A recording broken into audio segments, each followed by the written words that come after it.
Welcome to the last breakfast. Please enjoy the video.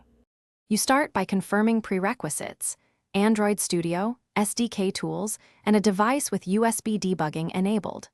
Once connected, make sure Android Studio recognizes your device in the toolbar. Open Build Bundle, S/Apk, S, and choose Build APK, S, so Studio compiles the exact APK you will run.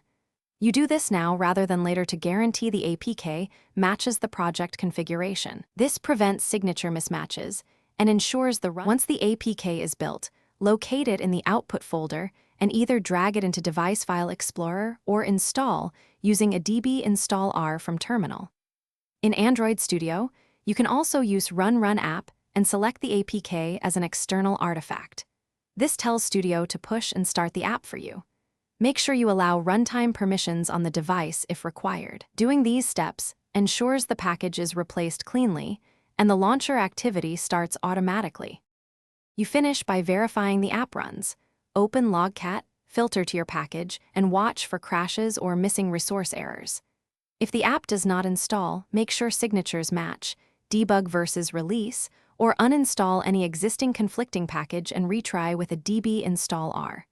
Also verify min SDK version and ABI match the device.